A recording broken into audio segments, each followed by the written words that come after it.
Ben ça, toi, t'as jamais vu ça, un exercice de mobilité de même, en utilisant un évier.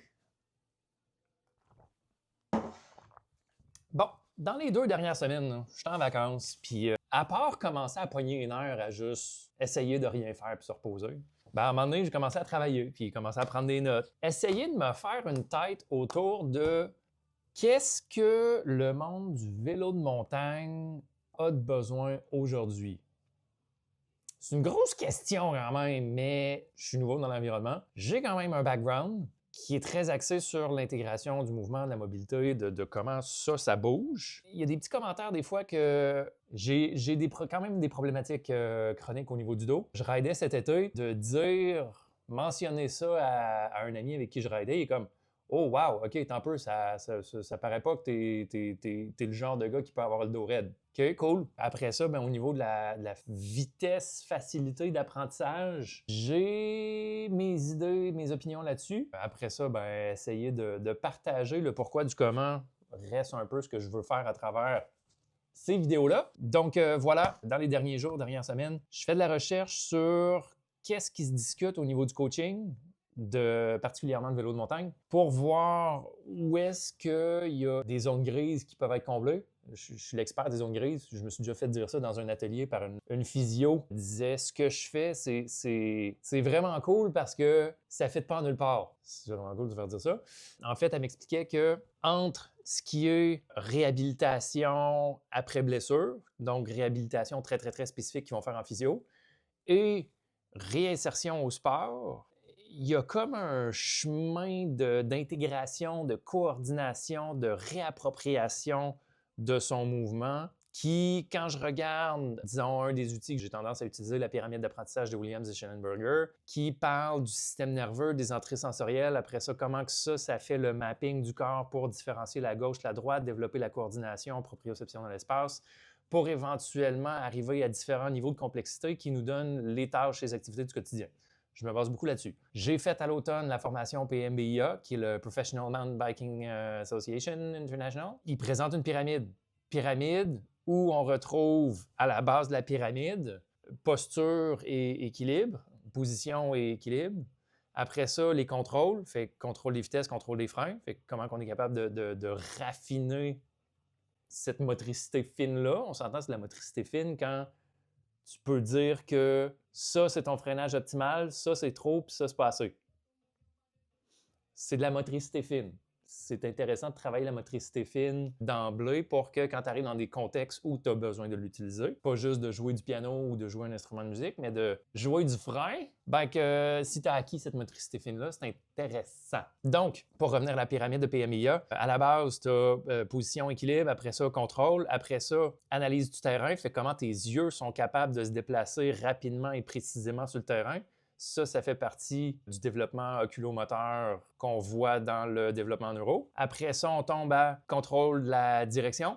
Fait comment tu contrôles ta direction sur ton vélo. Contrôle de la pression, comment tu gères les pressions, les compressions avec tout ton corps, coordination de tout le corps. Et habilité qui vient un peu réenglober tout ça, c'est le timing et la coordination. Parce que dans tout, tu as besoin du bon timing et de la bonne coordination, sinon ça sert à rien. En comparant ça, OK, cool, moi je suis capable de faire des liens avec mes expériences passées au niveau des arts martiaux, au niveau du parcours, mais après ça, il y a quand même une portion un peu manquante de la discussion qui est le volet athlétique. Et quand je dis athlétique, c'est pas on va faire du crossfit puis on développe des gros muscles qui sont forts pour être capable de résister. C'est pas ça.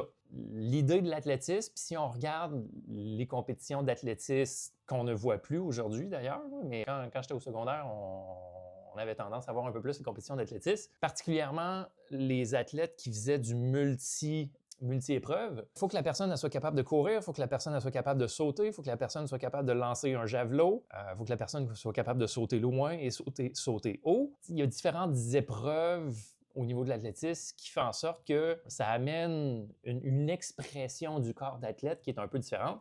Évidemment, spécifique au vélo de montagne, il y a une morphologie, si on peut dire, qu'on va retrouver. Puis, dans les sous-catégories, ben, la morphologie d'un crosseur ou un crosseur, je me souviens plus c'est quoi les définitions de qu'est-ce qui est quoi. Un pratiquant de vélo cross-country, ben, lui aura pas le même physique, la même shape qu'un Jackson Goldstone qui fait du DH. Genre. Puis même à ce niveau-là, tu check Jackson Goldstone à côté de Benoît Coulange, clairement pas la même shape non plus. Donc, l'aspect athlétique revient beaucoup à une définition personnelle. Puis moi, dans mon point de vue, c'est aussi une question de comment tu es capable d'adapter le mouvement à toi pour que ça marche. Mais il faut que tu puisses développer cette capacité de mouvement-là. Dans le développement de la capacité de mouvement, j'aime beaucoup l'analogie de la fenêtre de tolérance. Fenêtre de tolérance, c'est un peu comme ta marge de crédit. Si ton crédit, tu as, disons, exemple, carte de crédit, tu as 1000 pièces de disponible sur ta carte de crédit, mais si ton bagage antérieur fait en sorte que ton solde sur ta carte de crédit est à 900, bien, ça veut dire que ta marge libre disponible,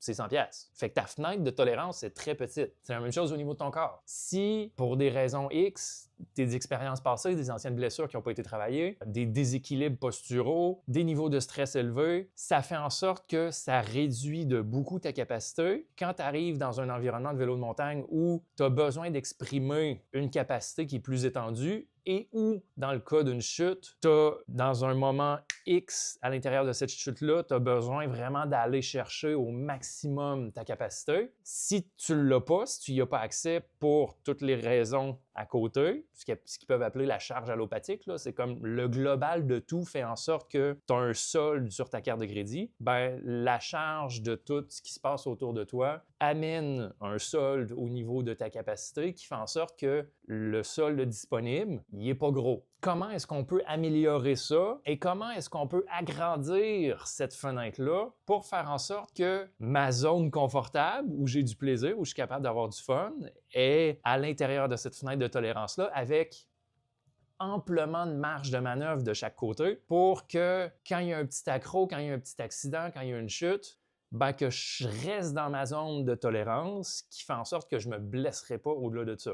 Exemple rapide, j'ai fait 2 chutes cet été. Les 2 chutes, c'était dans la même piste. Scénario similaire, mais un peu différent. Bref, les deux, le vélo est parti puis je suis tombé. Mais parce que j'ai une bonne capacité, parce que j'ai habitué mon corps avec les impacts à tomber au sol à travers le parcours des arts martiaux, à travers différentes techniques de comment absorber, comment, je veux pas dire bracer, là, parce que c'est un terme en anglophone, comment venir absorber et résister à cet impact-là, ben inévitablement, ça fait en sorte que d'un œil extérieur qui a été exprimé à vive voix, c'est comme « Oh, ton épaule est-tu correct? » Ben oui, mon épaule est correcte, j'ai jamais senti mon épaule dans cet impact-là.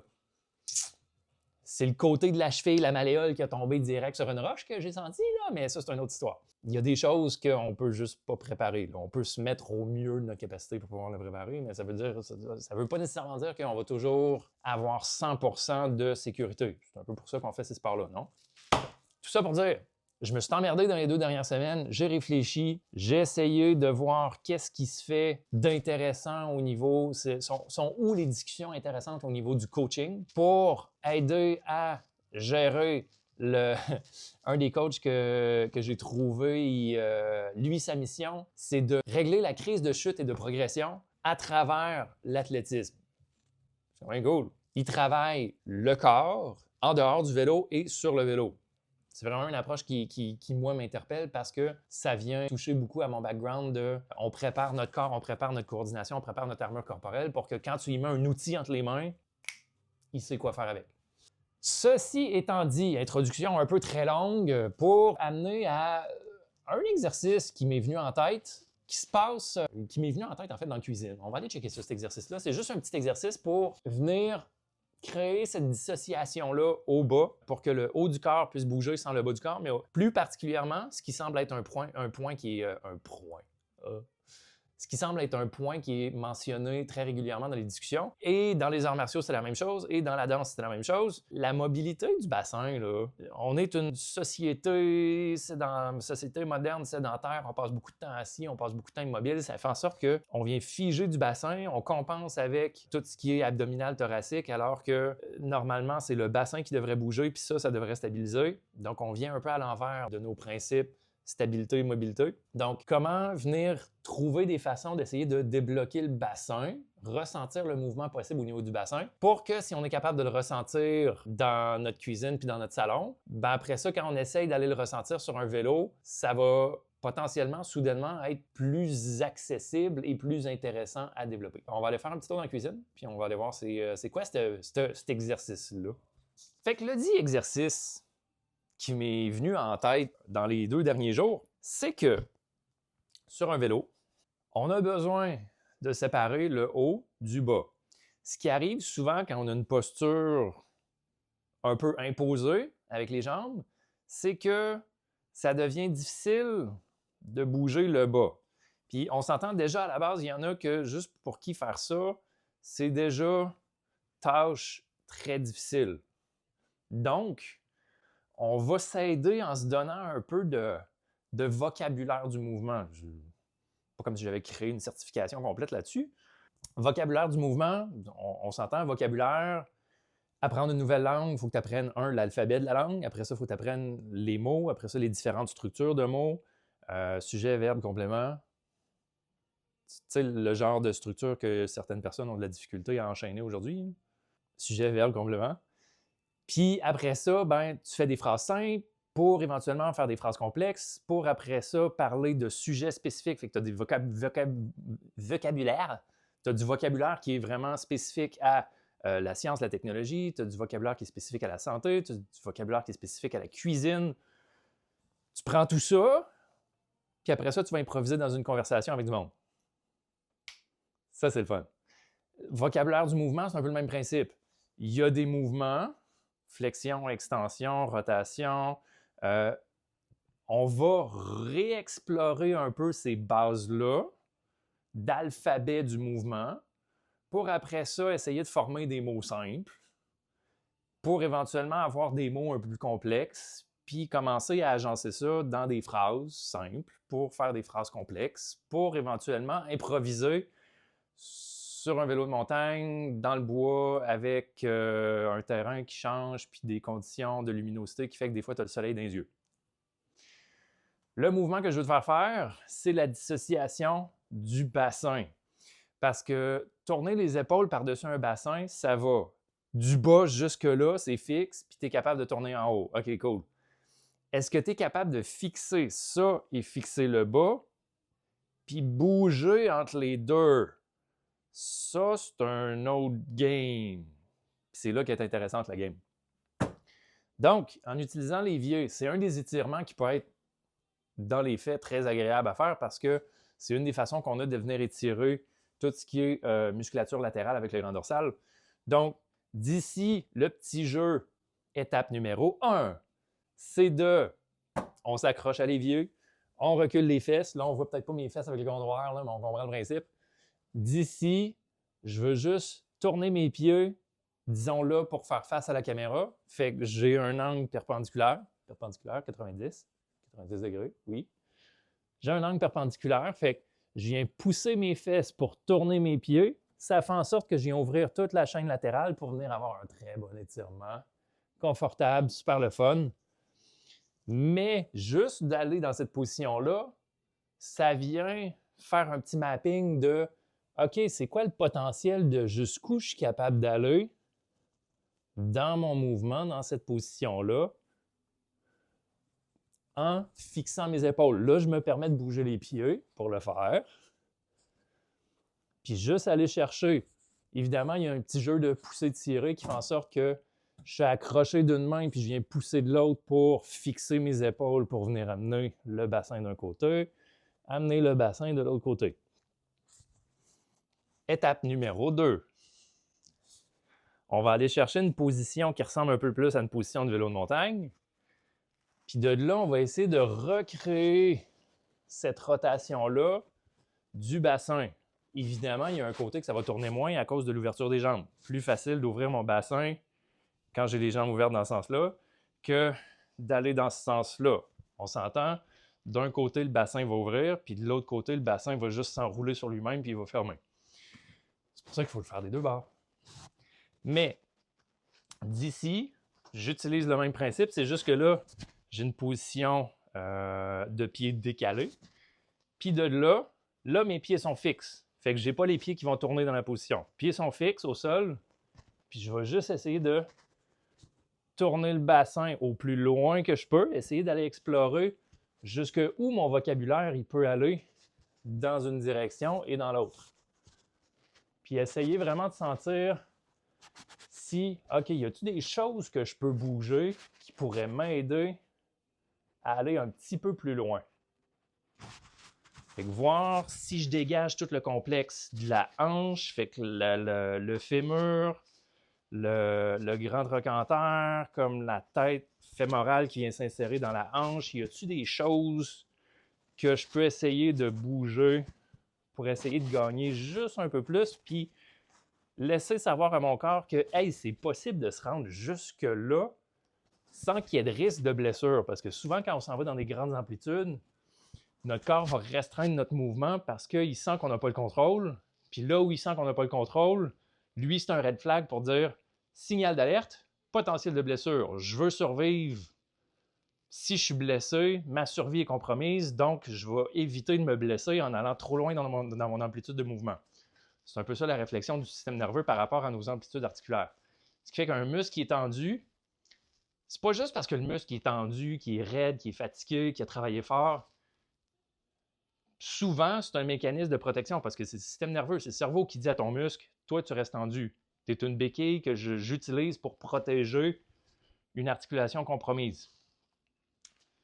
Donc, c'est pas toujours la meilleure idée de toujours étirer, chercher à étirer des muscles qui sont tendus. D'ici, rotation, inverser les jambes, faire la même chose évidemment de l'autre côté pour ressentir toute cette belle amplitude et ce bon juice de mouvement mobilité parce que, veux pas, quand on bouge une articulation, ben on vient lubrifier cette articulation-là. On y donne plus de glissement, donc ça vient nourrir l'articulation, pas juste nourrir au niveau des fluides, au niveau des articulations, au niveau des tissus à l'intérieur de l'articulation. C'est pas juste le liquide synovial qui vient nourrir l'articulation, c'est aussi nourrir le cerveau. Le cerveau, il se nourrit de toutes ces informations-là pour comprendre, OK, il y a une coordination, il y a un pattern là-dedans que je suis capable de reproduire. Puis plus tu le nourris de cette information-là, plus il va être capable d'aller la rechercher dans différents moments puis dans différents contextes. Fait que le principe de la répétition de la mémoire musculaire, c'est vraiment ça. D'ici, on a fait les deux bords. Fait que ça, c'est comment on commence à dégager le bassin pour explorer cette mobilité-là. Puis on va traverser au salon. Hey, on fait une visite de mon condo. On va traverser au salon pour voir un dernier exercice, troisième, pour essayer d'amener ça dans une intégration de mouvement, mobilité, renforcement un petit peu différente. Hey, salut, on est rendu dans mon salon. Troisième exercice que je voulais voir, c'est le squat de surfeur qu'on appelle. Donc, c'est un squat où on va aller chercher la rotation du bassin qu'on parlait. Là, cette fois-ci, on va permettre au tronc de tourner pour faciliter un peu l'exercice.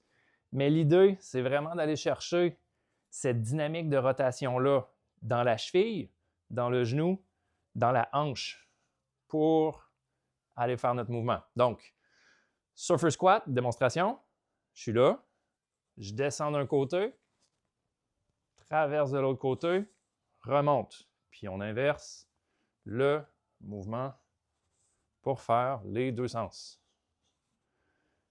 Fait que c'est un mouvement qui reste en apparence très simple, mais qui travaille beaucoup la mobilité de la cheville, qui va venir stimuler aussi beaucoup des tissus au niveau du genou, parce que un genou, ça ne fait pas juste ça. Hein?